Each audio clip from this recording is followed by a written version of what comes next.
Hello, everyone. Good morning or good afternoon, and welcome to today's webinar, Deferring Capital Gains Taxes with Reverse 1031 Exchange. Now, we want this to be as engaging for you as possible. So as questions come up, please go ahead and use the questions tab and ask your questions, and I will ask the speakers on your behalf.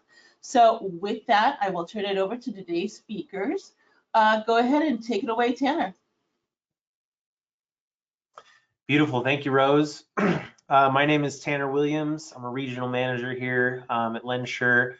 I manage actually directly over Porter, and he's one of our best as far as reverse exchanges go. So that's why he and I are on this today. So we're looking forward to talking to you guys. Awesome, Bill. Good morning or good afternoon, everybody. I'm Bill Exeter, CEO of Exeter 1031 Exchange Services and Exeter Trust Company.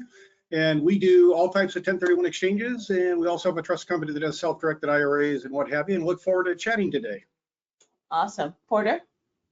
Yeah, my name is Porter Goodman. I'm an account executive. And I've really tried to kind of carve out a niche for myself in the 1031 with our 1031 program. So love this program, and I'm excited to talk to you guys about it. All right, thank you. Beautiful. So brief agenda today. We'll talk about capital gains. Obviously, the whole purpose of 1031 exchanges, whether regular or reverse, is to defer capital gains. So we'll talk about that. And then specifically our bridge loan program, which is very unique even when not talking about reverse exchanges. We do it on owner occupied as well. We'll talk about the ins and outs of the bridge, how it works, and how you can leverage it into closing more business. So a little bit about us, a little background. We were founded in 2015. That said, most of our senior management team is from a company called Accredited, back in the day, #1 on the NASDAQ. So very experienced management team. We're headquartered out of San Diego, but we've got offices all over the US. We've been securitizing loans for quite a while now. Our average LTV is actually under 70%. Our average FICO is over 740. So we got really strong, really qualified borrowers, especially when we're talking about exchanges. You typically got people that own, many investment properties, are very well qualified, and they're just trying to, defer this capital gains. We're lending in all 50 states. That said, New York, we won't do owner occupied. So that's the only kind of caveat there. But other than that, we're in all 50 states. So it's a little bit on us. I want to talk a little bit about what we do, specifically non-QM. So we don't do anything Fannie, Freddie, nothing Gov, right? We're only non-QM. We like to describe ourselves as on the edges of conforming. So it's not subprime, right? It's very much like I said, those qualified borrowers that are just barely missing the requirements to be Fannie, Freddie, or even in some cases they can go Fannie, Freddie, but they choose to go non-QM instead, right? So we offer a variety of DSCR options. We actually will close DSCR for first-time home buyers, which is very unique. We'll qualify using short-term rents. Sometimes that's with a 1007 filled out by the appraiser. Sometimes it's even with just an AirDNA report. We'll do negative ratio, we'll do no ratio, each having a little bit different guidelines. Interest only, 40-year option, so 10 years of interest only, followed by a 30-year amortized, very attractive to investors that want to have that 10-year IO payment. We'll close loans for people that have less than 1 year of self-employment under their belt. That's also extremely unique. We call it our career professional program. There's a lot of things that go into that, very unique niche program, but just one of the many things we do that's very unique. As far as property types, 5 to 10 units, we're actually amongst the industry leaders in pricing on 5 to 10 units. Usually pricing is not our claim to fame, where we're like, oh, we're the lowest price out there. We mostly focus on customer service and uniqueness of things that we do, but 5 to 10s is actually an area that we are very aggressive on pricing. We'll do non-warrantable condos, wide variety of things that'll make something non-warrantable, but it's just going to be case by case. And then condo hotels is a big one, especially for investors. You see a ton of those in like Hawaii, second home markets like Florida or Vegas, things like that. So tons of condo hotels popping up everywhere. And this obviously isn't everything that we do, but it's just kind of a quick overview. We're going to talk a lot about our bridge loans in a little bit. That's one of the most unique things we have, which obviously isn't on this list here. But if you have questions about, hey, is this something that's in LendSure's bucket, I would absolutely reach out to your account executive with your scenario and just say, hey, is this even in your wheelhouse before you turn something down? And if you don't have an account executive, or if you don't know who it is, please, I'm going to send you an email about an hour after the webinar. So just go ahead and reply to that and ask me, or if you've got a loan scenario or anything, ask me and I'll go get it to an account executive pronto. Well, one of the things we wanted to do was kind of set the stage for a reverse 1031 exchange, which is what we're talking about today. So first, I'll back up real quick. There's really three types of exchanges. 97% of the transaction volume is forward 1031 exchanges. You may hear them referred to as just a 1031 exchange or a delayed exchange, starter exchange, what have you. It really just means it's a regular exchange. You are selling your relinquished property first, and then you have your 45 days to buy your replacement property and 180 days to complete the whole 1031 exchange transaction. The risk with the forward exchange, of course, is you're selling first. As soon as the sale closes on your relinquished property, that has triggered your taxable gain. And the question is, can you find property, identify it, and then acquire it as part of that 1031 exchange in order to defer the taxes? So the reverse 1031 exchange kind of solves that problem where you're allowed to go out and spend all the time you want to find the new property because there's no deadline up front. So you look for the right property, you go through your due diligence, go under contract, open escrow, or the closing. And as long as you don't have to close first, then you could still do a regular exchange. But when you have to close on the purchase of your new replacement property first, that's when you look at the reverse 1031 exchange, where you can actually close on the purchase of the new property. You've got that locked up, and then you've got 45 days to identify what you're going to sell. Typically, you already know that. So that's just a formality. And then you have 180 days to actually close on the sale. So it really eliminates that most of the risk because you've already acquired the new property. The challenge is with a reverse 1031 exchange is you can't buy the property and own both at the same time. You can't have legal title to both properties at the same time. So the IRS has set up what we call a parking arrangement where legal title to the replacement property is acquired and held or quote unquote parked with an exchange accommodation title holder. And that's our job where we set up an LLC, we acquire, we hold or park legal title to the replacement property for you. You own it through us, but you don't actually have legal title yet. And that's what allows you to close on it. And then you've got the 45 and the 180 days to wrap up the reverse. And one of the challenges there, of course, is financing on the replacement property.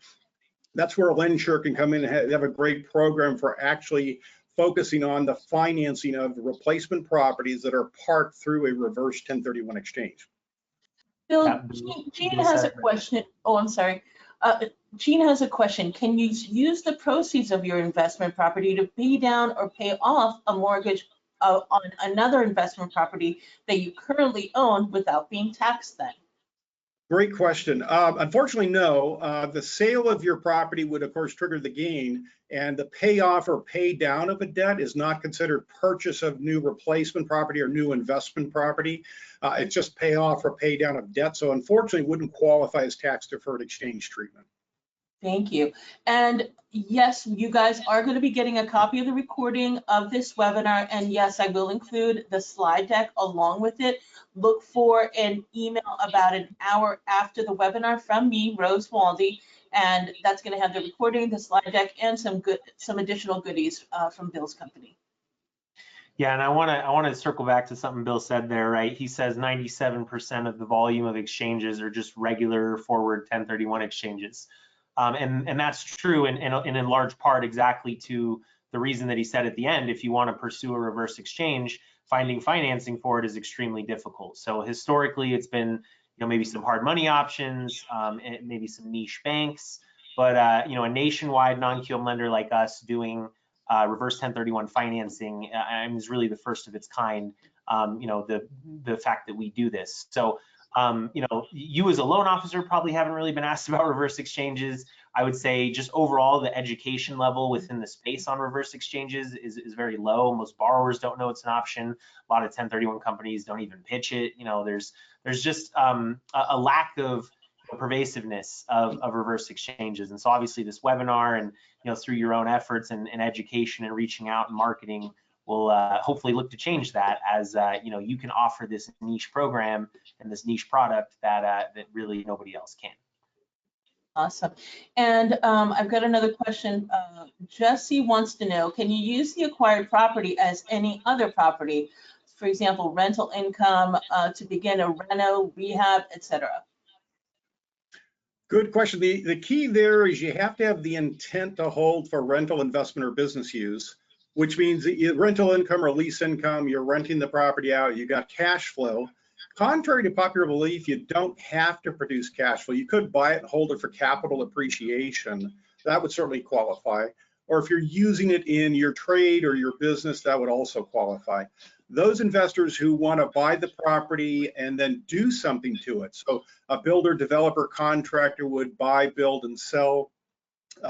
Rehabbers, flippers buy, they rehab, they sell. Those type of investors are really holding for sale. They're not holding for investment purposes. So that wouldn't qualify for 1031 exchange treatment. There's lots of ways to reposition that to get ready for a 1031 exchange. So it's my favorite answer. It kind of depends on the fact pattern, and we look at the whole structure and then see how we can structure it to qualify for the 1031 exchange. Yeah, exactly. So what happens if you cannot sell your original property in 180 days? That question comes from Fernando. That's one of the beauties of doing it in reverse. Yeah, you eliminate that risk of a failed exchange, right? And we'll talk about this in depth, but if you do a regular 1031 exchange and then you fail to purchase within those 6 months, you now have, you have to pay capital gains on the proceeds from the sale. But if you instead do a reverse exchange and you buy the property first, if you don't end up selling the old one, the exchange fails, but you haven't sold an investment property, and therefore you have no capital gains that need to be paid on anything. All you've done is bought a new one, right? So that's one of the many advantages. So I want to get in here to some of these other slides because I think a lot of these questions will be addressed. The benefits of a reverse exchange, I think, are far and away clear over a regular exchange. I think it's just a better way to do it. And so the fact that so few of them are being done, I think just speaks to what I said about the lack of knowledge and understanding that financing options exist. So let's look at a compare and contrast here. Porter? Yeah. So here I've got kind of just a condensed timeline of a forward exchange. The exchange is initiated when you sell the relinquished property. Once that property is sold, you have 45 days to identify the replacement, and you have 180 days to sell that replacement. That's 180 days total, not 180 days on top of the 45.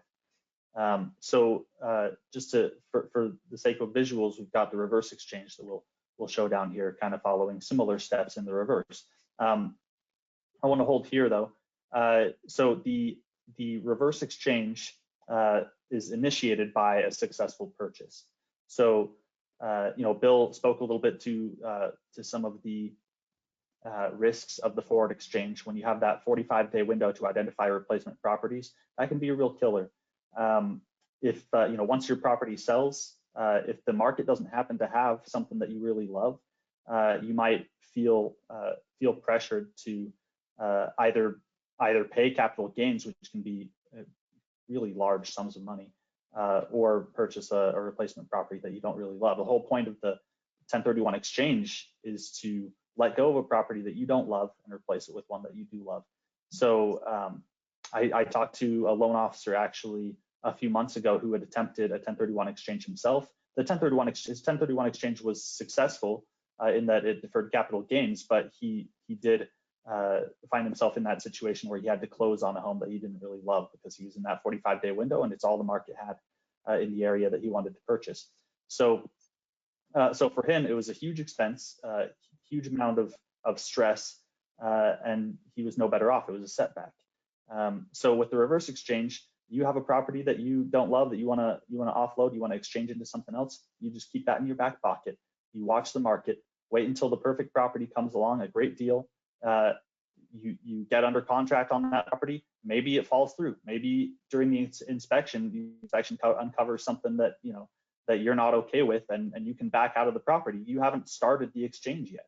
If that happened on a forward exchange, if inspection turned up something, you maybe hopefully you identified replacement properties or additional replacement properties, and hopefully one of those is still available. If not, you're either going to have to bite the bullet. You're going to bite the bullet one way or another. But with a reverse exchange, you put all the purchase headaches ahead of the actual exchange, and the exchange doesn't start until you close on that purchase property. So really a fantastic, much more relaxed timeline. Now, once you purchase that property, you have 45 days to identify which property you're going to sell, which you already most likely know, and then you have 180 days to sell that property. Yep, exactly right. So we've spoken to some of the advantages. Once you see that timeline, you're able to compare the forward exchange with the reverse exchange. I think a lot of the advantages are pretty intuitive, but we haven't listed out here. The main one here is maximizing the investor's control over which property they're going to exit the exchange with. Reverse exchanges actually have higher upfront fees. In some ways, they're more difficult. Where's your money for down payment going to come from if you haven't sold your relinquished property yet?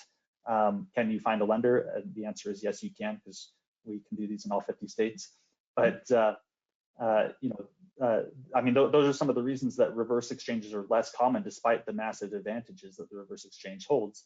Even when you're looking at the upfront fees, on a forward exchange, you might be looking at $1,500 in upfront fees, and on a reverse could be closer to 10,000. So, for some people, they're going to look at that and say, I'd rather try and do this as a forward. But how many investors out there would trade the amount of control that they have over the property they exit the exchange with for a few $1,000s in fees? I mean, almost anybody that I talk to about this, it's a no-brainer. Yeah, I'll pay 10,000 and actually have control over what property I end up with, rather than going with a smaller fee and rolling the dice.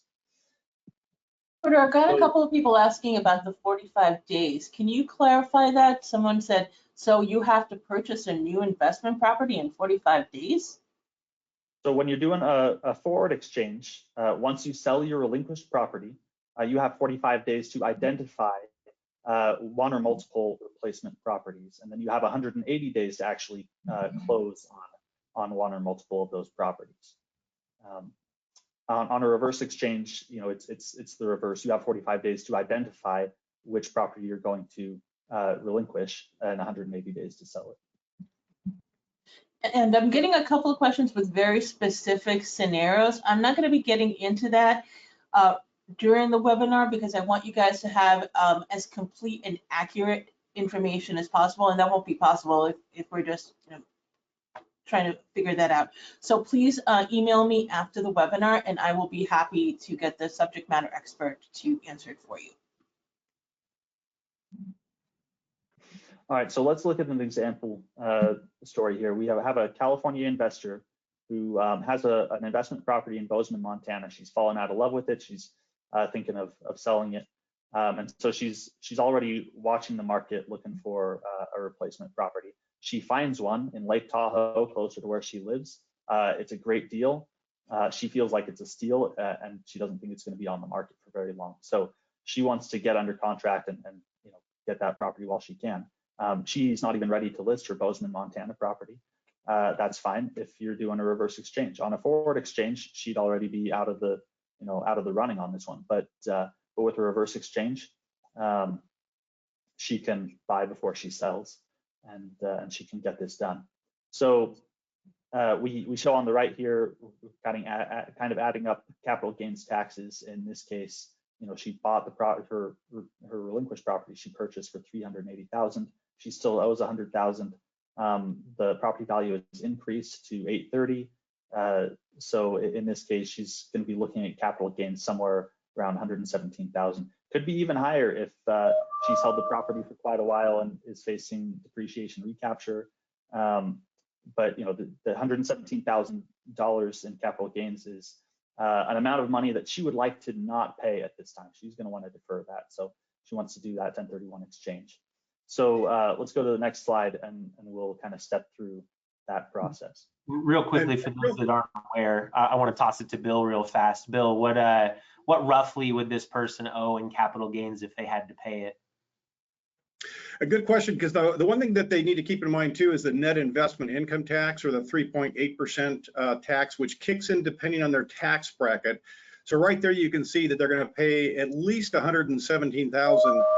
In some of the states, the tax rate is higher. So at California, you know, you're probably looking at least 10%. It could be upward of 13.3%. And then that 3.8% federal tax can kick in at certain levels. So, you know, we roughly figure if you're in the high tax states, you're probably looking at 30 to 35% of your gain going to federal and state in taxes. That's a big chunk of your equity. Yeah, so forking over 130 grand to the IRS probably doesn't appeal to most investors, which is why this stuff is important. That's why investors love 1031 exchanges, and it's why you can become friends with and develop relationships with investors if you understand how the 1031 exchange works, and especially if you can educate them on you know, maybe a better way to do their next exchange, doing a reverse exchange instead. So this investor is going to engage. First thing she's going to want to do, you know, before she considers an exchange, she needs to talk to her tax advisor. She wants to have that conversation. Her tax advisor might have better strategies for her, you know, just depending on her unique tax situation. So always encourage people to run everything by their tax advisor. So she goes to her tax advisor. Her tax advisor's like, yeah, it's a good idea, do an exchange on this one. She engages with a QI, somebody like Bill, who can, you know, kind of cover the you know, cover his side of this transaction. She gets pre-approved for a 30-year fixed $1 million loan from LendSure, and then she brings a $500,000 cash down payment for that $1.5 million property in Lake Tahoe. So the new purchase technically closes in it's called an exchange accommodation title holder, an EAT. It's an LLC created by the QI, and that LLC is going to initially take title on that property until the exchange is complete. The relinquished property is going to sell a few months later. Once that property sells, she's going to have, in this case, 700 grand in sale proceeds. 700 grand, whatever the sale proceeds are, that amount of money needs to be reinvested in the replacement property in order for her to fully defer capital gains. So in this case, she's got 700,000 in sale proceeds. 500,000 of that can go toward replenishing her $500,000 cash down payment. So wherever that cash came from, whether it came from a HELOC or a bridge loan, or she pulled it out of a retirement account, that 500,000 can go right back where she got it from. So then she has an additional 200,000 that she needs to sink into the new replacement property. So she pays down our $1 million loan down to 800,000, and then the QI completes the exchange by transferring ownership of that EAT LLC to the investor with capital gains fully deferred. And one of the key issues there is make sure that whoever you're working with, as far as a qualified intermediary goes, that they should be setting up a brand new LLC for each client transaction. Some QIs will use the same entity over and over and over, and instead of transferring the entity at the back end, they just deed it to the taxpayer. And the problem with that is all of the client properties are going through the same entity. If there's any liens or judgments or what have you, it could attach the entity or could attach the various properties involved. So you need to make sure that the client gets a separate brand new LLC just for their particular transaction. That's something I usually, you know, when I take these scenarios from loan officers, I'm usually on the phone with the 1031 company, having this conversation, making sure it's set up correctly. When the property is deeded directly to the borrower, that actually causes problems on the lending side on sale clauses. So we always require that an LLC be created for, you know, to take title on that property. Okay. Yep.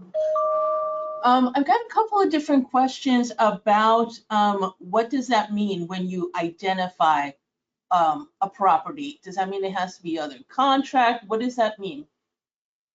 Good question. Most qualified intermediaries will actually provide an identification form, and it's as simple as filling out the form. So if you're using the 3 property rule, you just list property 1, property 2, property 3. Generally, you're identifying by the address. If it maybe it's land doesn't have an address yet, it could be an APN number, it could be legal description, or worst case, it could be meets and bounds description. But you don't have to be under contract, you don't have to have escrow opened. You know, literally some people identify property with a sight unseen and not even talking to the seller yet. So it's just a matter of identifying the properties to the qualified intermediary.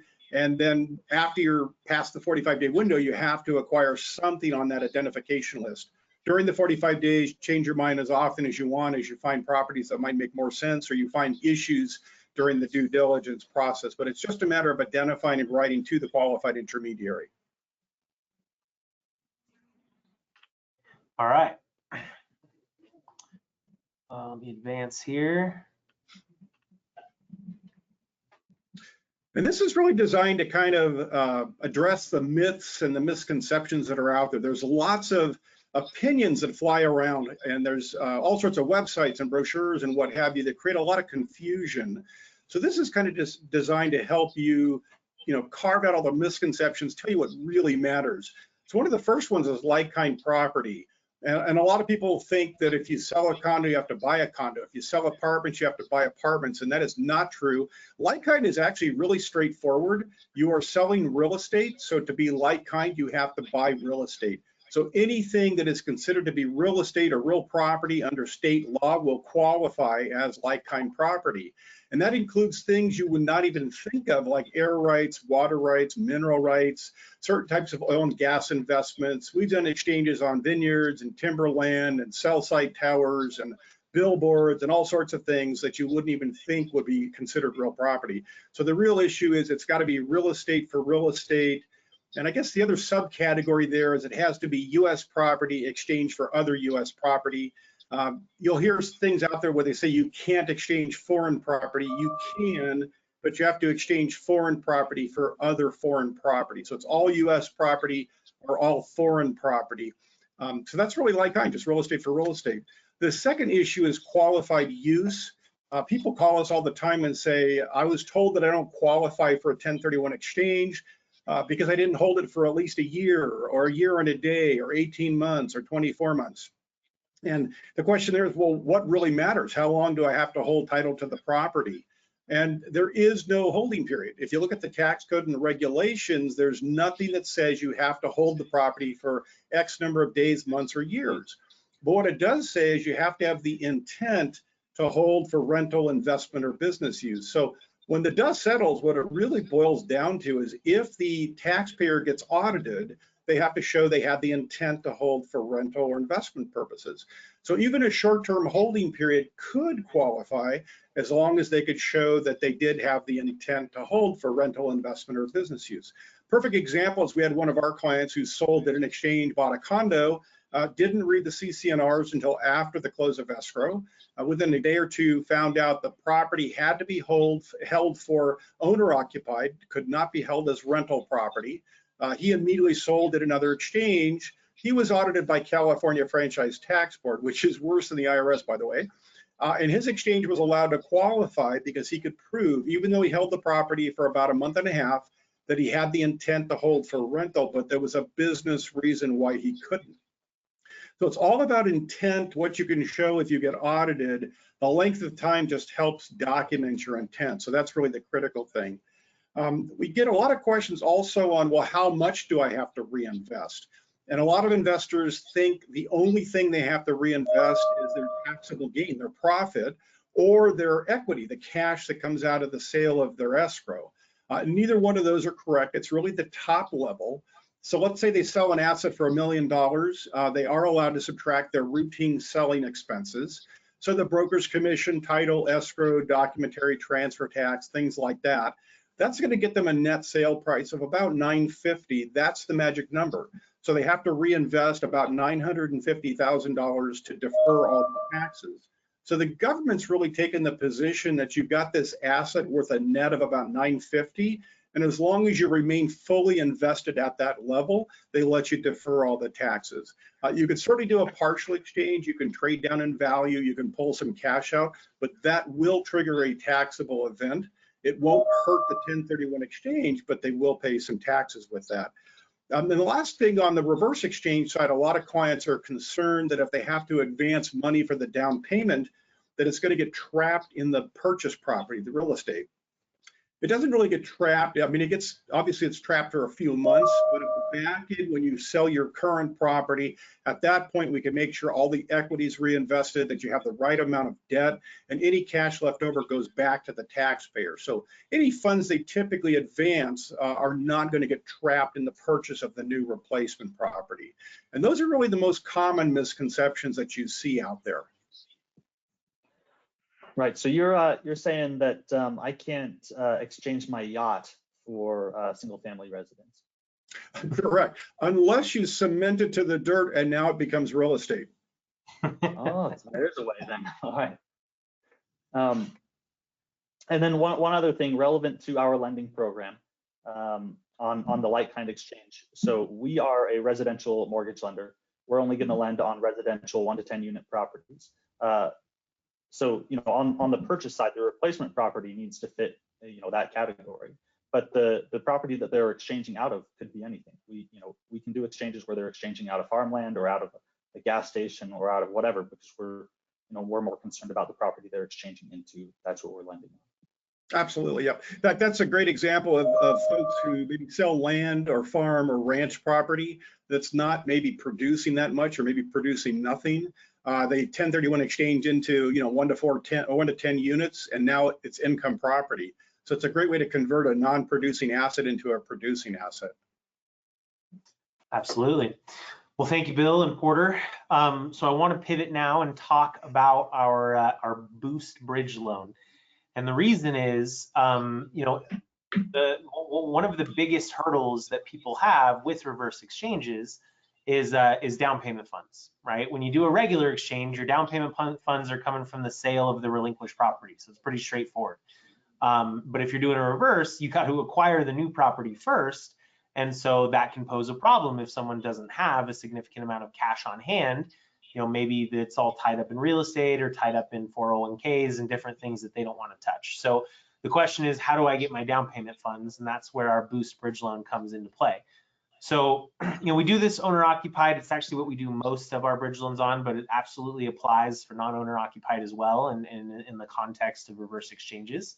So it's a short-term option. It's only 6 months in the case of non-owners, where we're essentially tapping into the equity of their existing home that they own and using that now as the down payment on the house that they are intending to buy. So we're able to pull funds out of, what will be the relinquished property. But we do it before they are listing it, before they're selling it, so that they can tap into that equity and use that as the down payment on the new house. So a couple things on the terms here. Like I said, we do these on primaries. For those cases, we're doing 12 months. We go up to 75 LTV. For investment properties, we're going to limit to 60 LTV, so cut that back a little bit. There are cases where we've gone a little bit higher than that, especially when we're able to cross against a low LTV purchase. So it's not hard and fast at 60, but that's where we like to stick to if we can. Loan amounts, we will be flexible on that front as well. So I've actually done loan amounts up to 3 million on both primaries and investments. So, even though guidelines cap at 2 or at 1, one thing that I'll tell you about LendSure just in general that you should know is we're very flexible. We do a lot of common sense exceptions.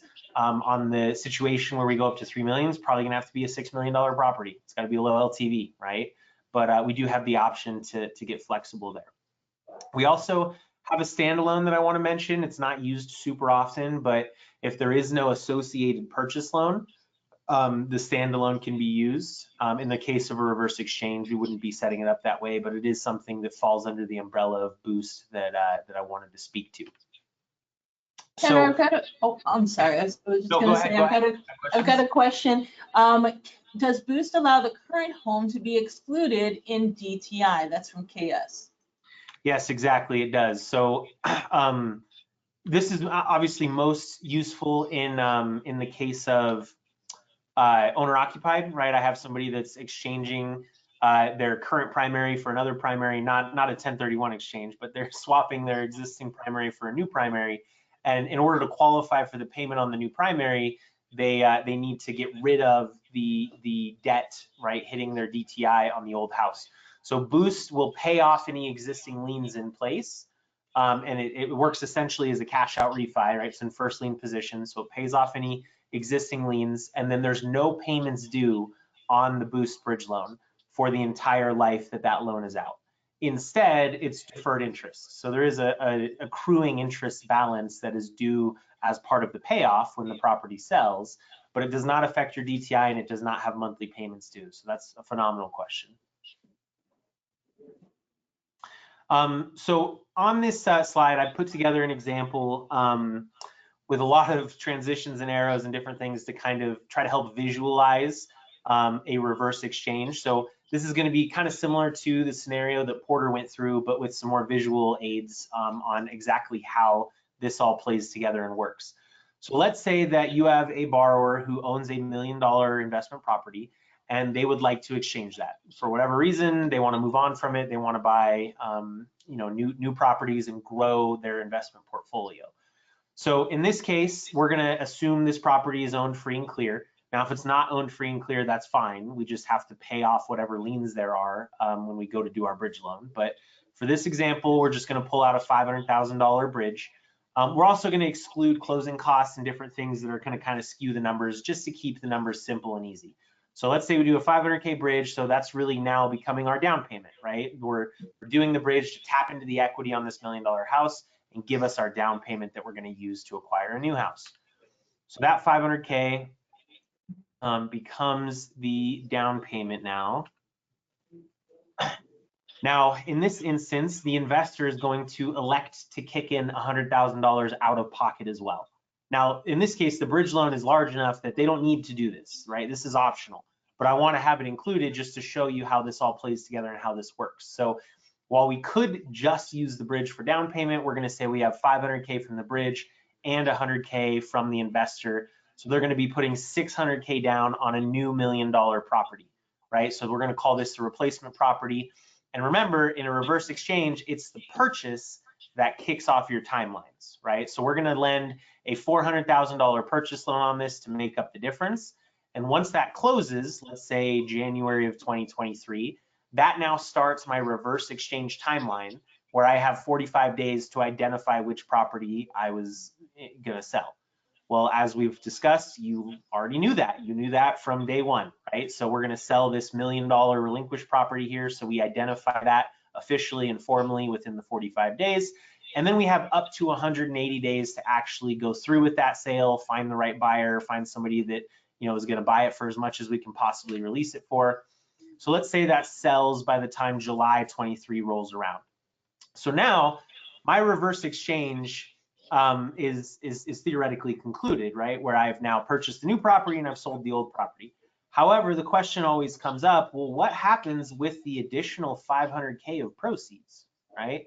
I did a bridge for 500, and that went directly over into the equity of my replacement property number one here. But what do I do with the other 500,000 that I get from the sale of that property? Well, you really have 4 options, and so we're going to walk through those 4. Option 1 is going to be to replenish the 100K that you elected to kick in, right? So that just goes right back into the checking account or wherever it came from, and that is capital gains deferred, right? So if for whatever reason the investor didn't put in 100K on the purchased property, then this wouldn't obviously be an option, and you can only replenish what you put into the purchased property and have it be capital gains deferred. Option 2, you pay capital gains taxes on the rest, right? The other $400,000, you just say, I'm just going to bite the bullet, I'll pay cap gains on that. Typically not the option that we're going to pursue. Option 3 is you pay down or pay off the purchase loan on the replacement property that you bought. So that $400,000 purchase loan could be paid off or paid down with the remainder of the $400,000 of the proceeds. Now, that's going to introduce some issues that we'll get into and talk about as far as our prepayment penalty on the new purchase loan. There's some ways that we can, either buy that out and eliminate it, or we can mitigate it. But that is an option to them to have that be capital gains deferred, is paying down or paying off that loan. And then option 4 is you take those 400K of proceeds or 500K of proceeds if you choose not to replenish, and you now initiate a new forward 1031 exchange that was started by the sale of the property in July. So that sale of the property in July can initiate a brand new forward 1031 exchange that just follows all the normal, forward 1031 exchange timelines. And you now have up to 45 days to identify a replacement, and then 180 days to close on that replacement, which, in this case, December of 23 would be the furthest you could go. So that $1 million purchase price on replacement property number 2, with 500K down, we could also do a DSCR loan or an investor income loan on that to give you a 500K loan on that. So essentially what happened throughout this whole process is we took one property worth $1 million that they own free and clear, and we turned it into them now owning $2 million properties with small loans on them that are certainly going to cash flow at those loan to values, right? They're going to have some rental income that'll pay for these mortgages. And now they're appreciating on 2 properties instead of 1, right? And slowly building equity in those as they pay pay those loans off over time. But they got rid of $1 million property they didn't like, picked up 2 new properties for $1 million that they do like. They're appreciating on both. They're growing their investment portfolio. They're doing it all capital gains deferred. So this, reverse 1031 exchange process, program, strategy, very, very powerful for investors. When you show them this is kind of how it works, these are your options, they're going to absolutely love it. Porter, Bill, do you guys have anything to add on this slide before I want to toss it to questions here before we move on? Yeah, I would just say, what you're looking at here, it might seem complicated. A 1031 exchange does not have to be this complicated.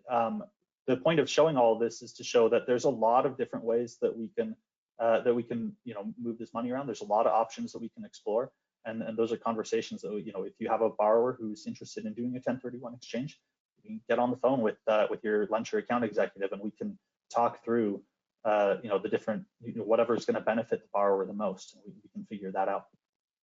And we've certainly done transactions where it's a reverse forward. I mean, you could just keep going if you plan everything appropriately. So you could have a lot of fun with it and try to solve various problems. So like you said, there's lots of options. Okay. And let's see, we've got a ton of questions, by the way, guys. And if we don't get to them right now, don't worry. We're going to have extra time at the end for additional questions. Can you use exchange funds from residential to buy commercial real estate? Yes, any kind of real estate will qualify as like kind, as long as it's some kind of rental, investment, or business use, it will work. So absolutely. For our lending programs, the only commercial we lend on is 5 to 10 units. So if it's like an office building, you could do that with an exchange. You just couldn't get a loan from us for the purchase. Speaking of which, Tanner, I do have a question about mixed use properties, such as a 5-unit property, 4 residential plus 1 commercial on the ground floor. Is that something that we can lend on? Probably not. It would be an exception. It would be something we would only do, probably purchase money at a very low LTV. Most of the time, yeah, I mean, mixed use with 4 units is hard enough, but mixed units with anything more than 4 unit, mixed use with anything more than 4 units is probably a no-go. Okay. Can you take 1 property worth $2 million and buy 4 properties worth $500K?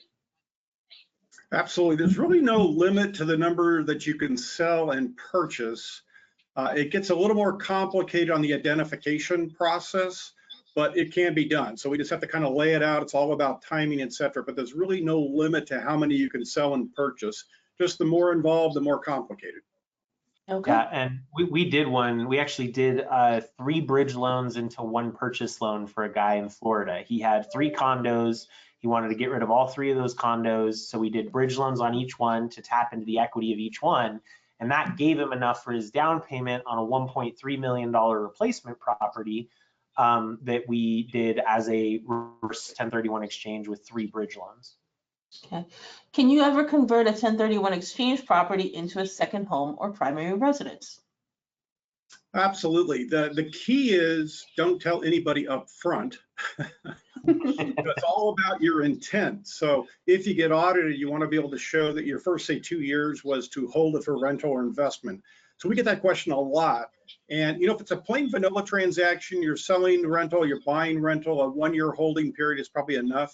If you want to move into it or convert it to a second home or vacation property, I'm more conservative. I'd probably rent it for 2 years, which straddles 3 tax periods. That's very safe, very conservative. You know, some people will recommend shorter hold term is okay. It all boils down to, can you prove your intent initially was to hold for rental or investment purposes? Yep. If we can, I want to circle back to questions a little bit later because we have a couple slides that we still want to get through here. But go ahead, Porter. I was just going to say one sort of loophole to that is that we've explored is if someone is selling an investment property, they're going to buy a duplex or a 4-unit, and they're going to move into one of the units.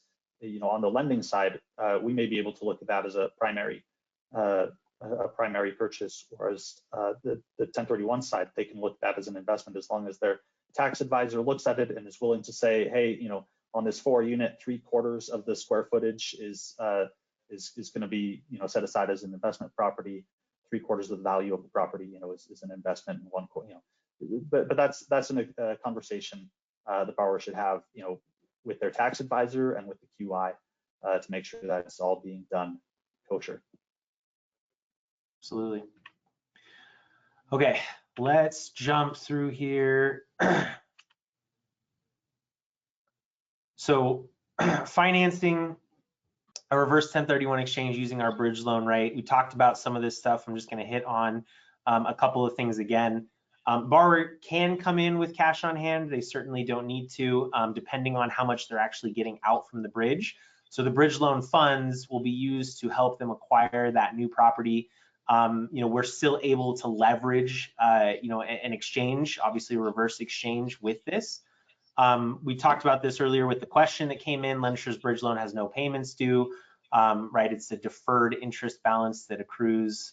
And then the bridge loan, just so you guys know, I mean, it's tied at the hip with the purchase loan. So it's not like you do the bridge loan first and then you get your cash and then you go shop, right? We pre-approve you for the bridge and the TBD purchase at the same time. The bridge waits to move forward until the purchase is ready as well and under contract. And so both of those loans will close and preferably sign, right? The borrower will sign final documents same day on both of those transactions. So it's not like, you know, you feel this clock or this pressure like you're under the gun. Oh, I got a bridge loan out, my interest is accruing, I need to, you know, buy something right now. It's very much a, you know, you take your time to shop. That's the whole purpose of the reverse exchange as far as eliminating those tight timelines, right? You're saying, I'm going to shop at my own pace. I'm pre-approved for a bridge loan and a TBD purchase. And once the right property hits the market that I want to pull the trigger on and jump on pretty quickly here, I can do so and not feel pressured. So the bridge loan does not interfere with that in any way. All right, so let's re-examine that previous example scenario really quick with our California investor buying in Lake Tahoe. In the previous example, she brought $500,000 cash. Some of you guys might have chuckled at, you know, how many people have $500,000 cash just sitting around. Well, in this case, we can solve the same problem with a bridge loan. So she has her $830,000 Bozeman, Montana property. We will set up a bridge loan for her at 60% LTV. It's going to get her. The loan amount is going to be $498,000. It's going to pay off $100,000 lien, giving her $398,000 cash out to use as down payment on that property in Lake Tahoe. So that's a little bit smaller of a down payment.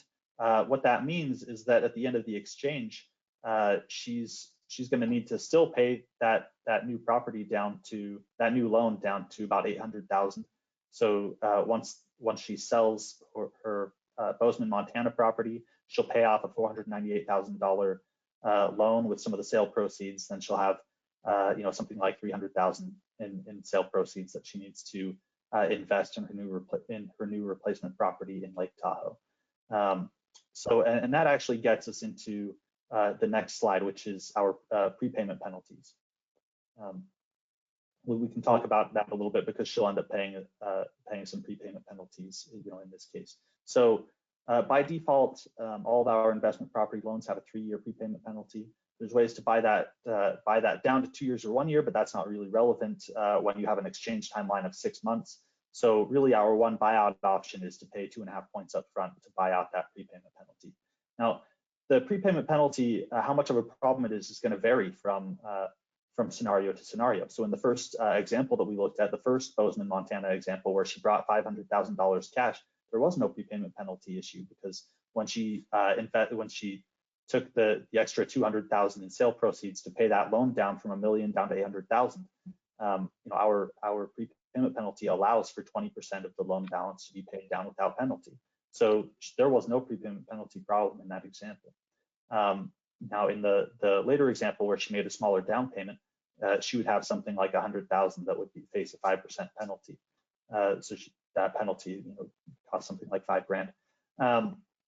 So in every scenario, the prepayment penalty is going to be how much of a problem is going to vary. In some scenarios, no issue at all. In some scenarios, the worst case scenario is we need to just pay 2.5 points up front to buy out that penalty. Now,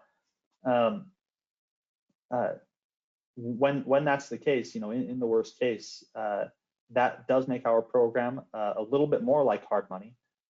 Borrowers will still choose to go with our program over hard money, even paying the 2.5 points up front a lot of times simply because our rates are so much lower. I'm working on a reverse 1031 exchange right now where the borrower looked at a hard money option.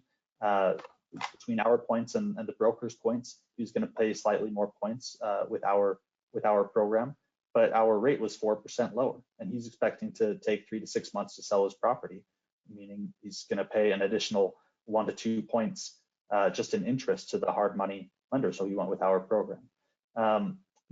But certainly our program shines the brightest for borrowers who are trading up in value, such that they're not going to face that prepayment penalty issue. So if you have borrowers, if you have investors who want to leverage their equity to expand their real estate portfolio, they're comfortable, holding debt in the long term, our program is going to be fantastic for them.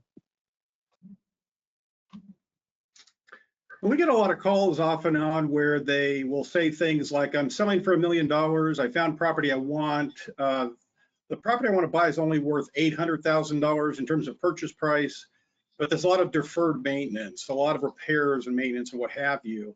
Can I do that through the 1031 exchange? And the answer is yes. It's complicated, but it can be done. And so you'll hear it referred to as an improvement 1031 exchange. Some people call it a build-to-suit 1031 exchange or construction 1031 exchange. And it really is very similar to a reverse exchange in that they sell their current property if they're doing a forward exchange, or they're going to buy the new property in a reverse exchange.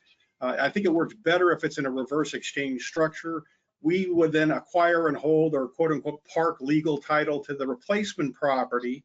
And then they have the rest of their exchange period to make capital improvements to the property. So any kind of capital improvements would qualify. And effectively, we own the property. They're then somehow advancing funds to us, either exchange funds, construction financing funds, or other source of funds. And the funds are used to pay for and complete the capital improvements to the property. And as long as that's done while we hold title to the property and during that 180-day exchange period, those capital improvements actually qualify as part of the reinvestment for the 1031 exchange. So in that example where they sold $1 million, bought $800,000, if they made $200,000 in improvements and they both have to be paid for and completed to qualify, then that would satisfy the reinvestment requirements through that making the capital improvements. The key there is they have to be paid for and they have to be completed. So for example, if they told us to cut a check for $100,000 to the lumber yard and they dump the lumber on the property, at that point it's paid for, but it's not completed. It's not part of the real estate. It won't qualify. But if they frame it attached to the foundation, now it's part of the real estate. It's considered real estate. It will qualify. Those are difficult because you got a 6-month window to do that in. In some areas, getting permits in 6 months is impossible. So it really depends on the scenario, but can be done. Absolutely. All right, one last thing before we move on to questions, how to discuss this program with investors. So I want to really emphasize how unique and rare this program is. It historically has been very difficult to find lenders who will lend on reverse 1031 exchanges because of the parking structure, because we're lending to the borrower while the 1031 company, the EAT is technically holding title. Almost nobody will do it. Even in the hard money space, it's difficult to find lenders who will do these, and oftentimes they'll only do it in their state or in a few states. It can be really tricky. We're doing this in all 50 states. This is an amazing program. Not very many people know about it, and that's, I think, part of the reason that we still are only seeing 3% of exchanges are reverse exchanges. The word isn't out yet, but the landscape has changed. There's good lending programs now for reverse exchanges that really make accessible the massive advantages that an investor can have by utilizing the reverse exchange instead of a forward exchange. So don't miss the opportunity to share this program with investors, win over those relationships. These conversations can be really simple. If you're talking to a real estate investor, ask them how many properties they own. Ask them which property is their least favorite. Ask them why. Chat about it. Have a fun conversation. Let them complain about the issues that property has. Ask them if they've considered exchanging that property into another. Talk to them about 1031 exchanges. It's likely they are aware of 1031 exchanges. It's a lot less likely that they're aware of reverse exchanges. When you talk to them about 1031 exchanges, they might have heard horror stories from friends who have had a failed exchange. A lot of exchanges go just fine, but there's plenty out there that don't go so well. And when you have a friend who's done an exchange that didn't work out well, it can really sour your appetite for it. So have those conversations, talk to them about reverse exchanges. All of a sudden, you're going to be the guy that they know who has a program for this that's fantastic. And what are the chances they're going to go to you next time they want to do one of these transactions rather than whoever they were working with before? So really make the most of this opportunity. You're holding new information worth its weight in gold, and carry that to investors and generate new relationships.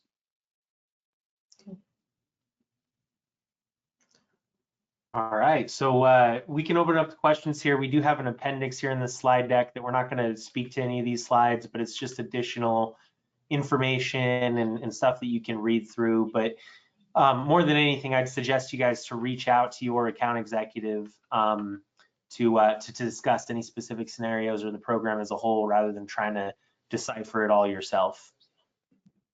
So Rose, do we have questions to go through here? We do. Before we go through with questions, I want to just let you know, one of the things that you guys are going to be getting is this private, and I've gotten a few flyers or questions about flyers. Hey, do you guys have a flyer I could stick my logo on? Yes. Not only on the 1031 exchange, but also on our bridge loan program, also on our DSCR loans, a bunch of different programs. And this kit includes flyers, it includes email templates, it includes banners that you can slap your logo on and put it on social media. So it's got a ton of stuff that you can look for. Also and I apologize, Bill, I didn't get a chance to put it in here, but Bill is going to send you guys also a resource from his company, Exeter 1031 Exchange. Bill, do you want to tell them a little bit about what they're going to be getting? Sure. There'll be a bunch of links to educational material. The big one is probably a guide to 1031 exchanges. It's about 30 pages. Again, we get a lot of calls where people are really confused about what really matters, what really qualifies, because you get a lot of opinions out there. So this guidebook is really designed to say, here's what matters. It explains all of that, and it'll help you provide more value to your clients. Okay, great. And so I've got a ton of questions here. Fees. What are the fees associated with this program? So I'll let Bill start on the side of the QI, and then I'll take over the side of the lender. It'll vary per QI, but yeah, go ahead, Bill. Yeah, you're absolutely right. Reverse exchange fees especially vary all over the board. I can tell you that most of the qualified intermediaries that really know what they're doing, their fees are typically to be in the $6,000 to $12,000 range. If they're way under $6,000, be very careful. They're taking shortcuts. There's things that have to happen in the back office that they probably aren't doing. And under audit, your exchange could be disallowed. So make sure you're careful. Most of them are going to be 6 to 12,000. Ours is, if it's an all cash, it's $78.50. If there's a lender involved, it's $88.50, and that's a flat fee. We don't charge transaction fees or any additional fees. That's just a flat fee, so you know exactly what's going into that. Okay. And on the lender side of things, so well, on a purchase, right, on the actual 1031 purchase loan, we have our underwriting fee, which is $15.95 or $18.95. You obviously have all your third-party stuff like title and appraisal and all that. And then you as the loan officer will be charging BPC, borrower paid comp. So on the purchase side, that's really all there is. On the bridge side, it's going to vary by what company you work for as far as what you do charge or don't charge as far as BPC on a bridge. It's going to vary heavily. We as a lender charge 2.5 on the bridge because it is a short-term loan. And then same thing with all the third-party fees and things of that sort. So it's just going to usually amount to points, you know, and how many will vary on what you're charging and what we're doing. Okay. If I have a piece of land that I own outright, can I use the 1031 money to build? Good question. The answer is technically yes. It gets complicated, and there's no way to do it without risk because you already own the property. So most people would tell you you can't do it. The IRS has issued 3 private letter rulings that do allow that. The problem is we only have private letter rulings, and you could do exactly what the private letter rulings say, and the IRS could still disqualify the transaction if they want to, and that's assuming the state would go along with it. So there is risk with those. It gets really detailed. So if you want to pursue that further, I'd say let's get a conference call with all of us set up, and I can kind of walk you through the requirements. What are the documentation options for the bridge loan? Full doc, bank statement, DSCR? Yeah, so the bridge loan itself, you qualify for that if you qualify for the purchase. The purchase, yeah, you can do any of our income types. So bank statements, asset depletion, DSCR. We talked about career professional earlier, right, where you're newly self-employed. Asset depletion, if I didn't say that. So yeah, a variety of options. Okay, my understanding that if someone buys a fixer-upper, fixes it, and then sells it 3 months later, they're paying ordinary income tax, not capital gains tax. Assuming that's right, I think what I heard Bill say is the investor could still do a 1031 exchange when relinquishing that property. So in that case, the person is legally avoiding ordinary income tax? Good question. It boils down to intent. So if their intent is to buy, rehab, and flip, it won't qualify because they're really holding for sale. Now, if they were to buy the property, rehab it, and hold it as rental property, then later they could do a 1031 exchange. But all depends on intent. Based on what your question said, they probably wouldn't qualify because it's really held for sale. If the borrower is paying a prepaid, does that relieve the broker partner from having their commission clawed back because of the BPO? Yeah, the EPO, that's a good question. So on the topic of prepayment penalty, so first of all, on the bridge loan, there is no EPO, there is no prepayment penalty, right? We're charging points up front, you're charging points up front. So if the borrower sells that home within 30 days, let's say, and pays off that loan, that's totally fine. So in effect, we can kind of do that on the purchase too. You know, if we need to buy out the prepayment penalty, we're charging points up front, you're charging points up front, there is no EPO. If we don't charge points up front and we say we're going to leave the prepayment penalty in place, if that gets triggered and activated because they are paying down or paying off the loan, then yeah, the collection of the prepayment penalty from the borrower would you know, cause the EPO to not be in effect as well, because you know the borrower is paying the investor via the prepay. How much lead time is needed to set this up, and how long do you recommend for close of escrow? Are they talking about setting the reverse exchange or the loan? I assume the reverse exchange. If it's on our side and setting up the reverse exchange, We like 2 weeks, but we can do it sooner or quicker. We just want to make sure you have plenty of time to review all the documents. You know, a lot of exchange companies don't review the documents. We do. We want to see if we catch anything that might be an issue. So 2 weeks is ideal to make sure it's done right. Yeah, and then for our side on the loan, I mean, we can pre-approve you for a loan, fully pre-underwritten, put in front of management for a loan decision within 48 to 72 hours. So it just comes down to, you know, getting the docs collected, pulling credit and everything else, which is what you guys, the loan officers, would do, and then you'd submit all the documents over to us for pre-approval. As far as closing timeline on the loan, I mean, we always suggest 30 days. We can certainly do it faster, especially when appraisals come in quick. We don't have trade to abide by on non-owners. So, I mean, we've closed, I mean, Porter, you did 2 fallouts last month. Talk about those timelines. One of them we closed in like 17 days, I think. The other one took a little longer. It was like 23 or something. Yeah, so I mean, you know, 17 days, 14 days. I mean, we can continue to shave that down as necessary. You know, provided everybody's on board and we're getting things in a timely manner. All right. And with that, I just a couple more things. Yes, you are going to be getting a copy of the recording. Yes, I will make sure to give you Bill's contact information.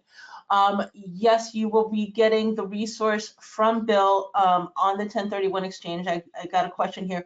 Can Bill or channel recommend a specific book to learn more about creative ways to use 1031 exchange? Take a look at that resource from Bill. I think you're going to find it very useful. And of course, you can reach out to Bill or Porter or Tanner with any additional questions about 1031 exchange. With that, Bill, any parting words? Most importantly, have your team put together. So get your LendSure folks ready, your escrow, your title, your tax advisor are probably the basics. And then us, if there's a 1031 exchange involved, because stuff happens during the closing process. You want to get everybody lined up, ready to go, and be prepared to move quick. Okay, Porter?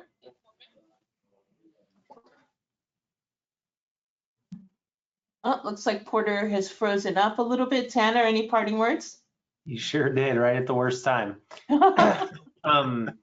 Yeah, you know, again, I would just tell you guys, one thing to know about LendSure and our identity is that we are very exception-based, very common sense, and you know, we're going to look at things very differently than most other lenders, where it's like it either meets the guidelines or it doesn't. We grant exceptions on like 30% of our loans, something really high. So, you know, we're always looking, hey, how can we make this work? Does this make sense? You know, blah, blah, blah. All right. Well, with that, thank you so much to our speakers, and thank you so much to everybody for joining us today. Have a good one.